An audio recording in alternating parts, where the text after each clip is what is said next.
fire activity really picked up this afternoon, and it took off because of the hot temperatures and the winds. It really spurred that fire activity. Coming off of Warren Wagon Road, we just ran into a roadblock of fire. The flames were right up against the edge of the road. It was so close I could have just leaned over or stepped out of the car and touched it. Two of the areas in Washington County that are most affected by the flooding are Weiser and right here in Cambridge, where you can see floodwaters have covered a lot of ground just off of Highway 95 and the bridge coming through Cambridge. The water level is very close to the base of the bridge. In other parts of Cambridge, the river has even cut off access to some homes. With several feet of water covering the road and driveway, Cheyenne Fisher and her family have no access to their home. My driveway is right where that railroad tie is tipped over. The water tipped our railroad tie over. And you go through that fence and all down in here is where our driveway's at. We floated this river many times and as it turns out, it was pretty par as far as we were concerned, so it's surprising that there was an accident. Emmett police say just after 3 p.m., dispatch received multiple calls about stranded people in the river.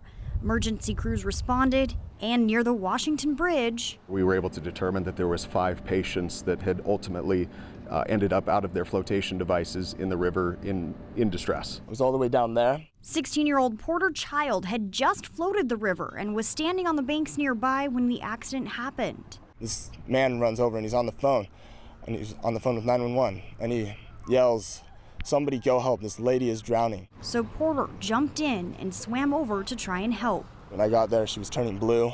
My guess is she was under for 10 to 15 minutes because she died right there on the spot. She paid the ultimate price, so whatever she did, okay, she paid the price.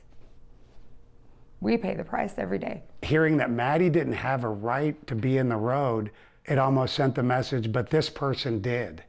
You know, the minute he opened the door and put his keys in that ignition switch, I mean, he lost his right. Maddie's parents want the sudden loss of their daughter and their hurt. I mean, she's not coming back. To make a difference. If it could be used for good, if it could just stop one person from getting behind a wheel and impacting somebody else's life like this, I think that's what she'd want. She's my only child, an essential part of my life, but this big link that's missing. Like all Americans, I'm extremely frustrated in Congress's inability to compromise.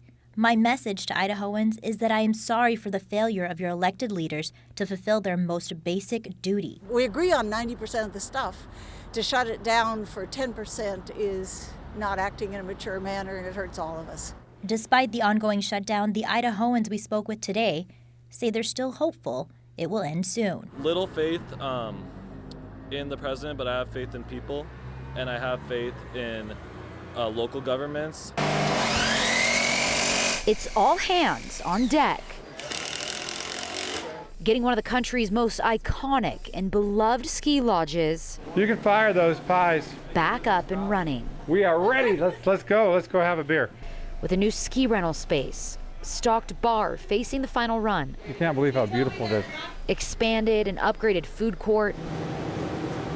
Every piece of equipment in here is new. We're going to have 100 more seats in this restaurant. And in the past, the restaurant was so busy, and it was hard to find a place to sit down. For 8 months since the fire broke out, contractors, managers, staff have worked day in and day out. Warm Springs Day Lodge has risen from the ashes in time for the season, hitting their goal they set a couple months back.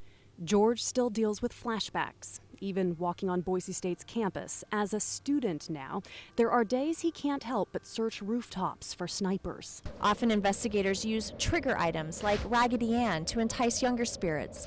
If something touches the doll, the hands light up, letting you know you've made contact. Other times, the signals aren't as clear. You guys ready?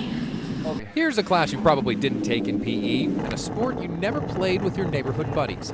So if you know nothing about curling, we'll let it slide. But when the sun goes down in late October, it's downright frightening. The site just comes alive. We'll have people locked up and everything. So it's really an opportunity to see the old Idaho Penitentiary alive, and we'll throw some scares in there as well. Those scares will come to you inside one of the buildings that's normally closed throughout the year. Once you step inside, though, you may start to wish the 1890s cell house had never reopened at all.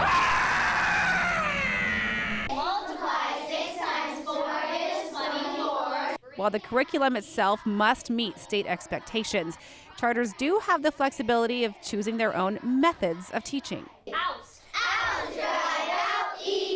Middleton wrote its grant with the Go On initiative in mind. School leaders hope to use technology to increase the number of students seeking higher education.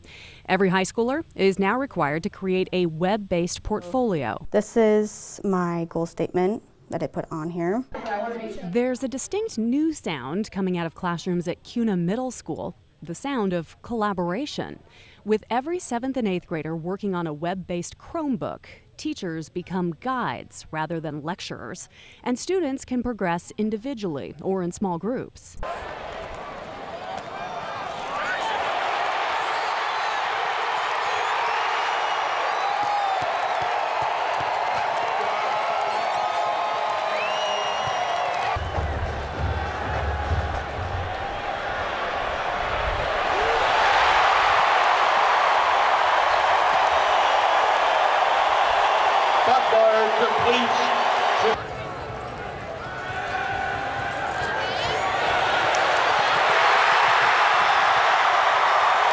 Touchdown!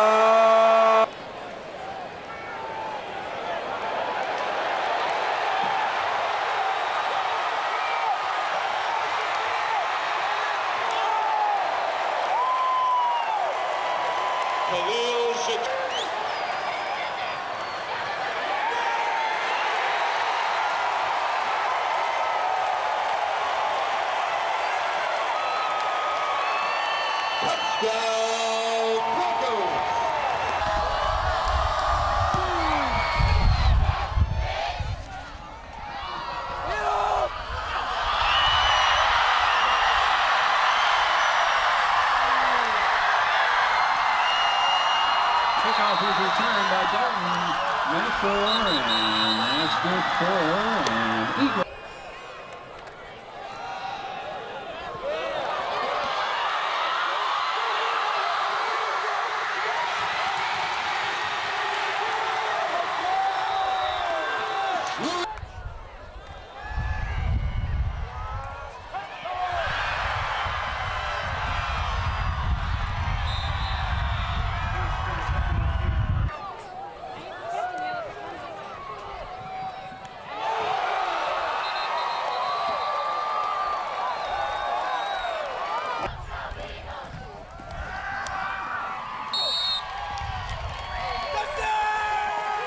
Coming across for the 3